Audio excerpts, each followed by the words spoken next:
I pray this December you will never ever know no shame.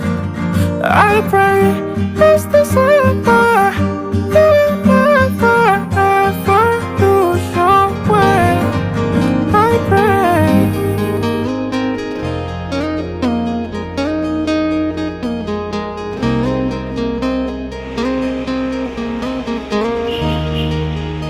Hindi na namin pinatagal ang isang araw na diyo. Naganap na kaming kusa ng bahay namin mapaglilipatan. Kung saan-saan na kaming napadpad at naganap hanggang sa matagpuan namin ang bahay na ito. Hindi namang kagandahan pero hindi namang kamahalan. Kaya kinabukasan ay papasok na naman tayo. Dito nga pala ako ngayon kumakain sa gilid ng Guadalupe Tulay papuntang LRT. At syempre, when we take my break of duty, dito rin ako nagre-refresh ng utak.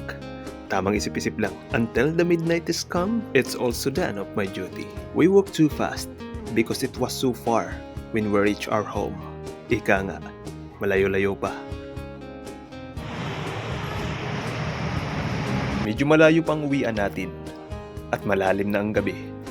Kaya medyo mag-aabang tayo dito sa mahabang pila para makauwi. Taglay ang masayang ngiti sa bawat pag-uwi, lalo na kung makakatulog ka ng mahimbing at mapayapa. Sulit ang magbitaw ng pira kung may patutunguhan. Kaya namang kalaunan ay dito na rin tayo kakain ng ating panggabing kainan. Siyempre siomay lang yung ating ulam.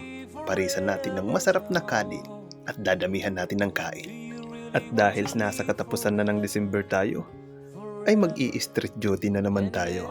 Dumaan na nga pala dito ang Pasko at hindi na natin yon ikwininto dahil nalalapit na ang bagong taon, ilang oras na lang. So yan, magandang tanghali.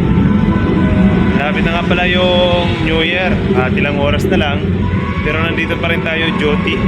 Pero baka mamaya maaga tayong uwi para makapag-celebrate, kaso wala tayong may celebrate dahil yan nga ay baka matulog tayo ng maaga. Pero okay lang. Tutuloy tayo sa duty.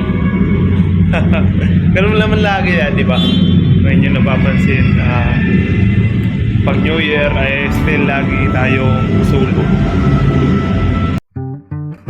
This December you will never ever lose your way. I pray this December you will never ever know no pain. I pray this December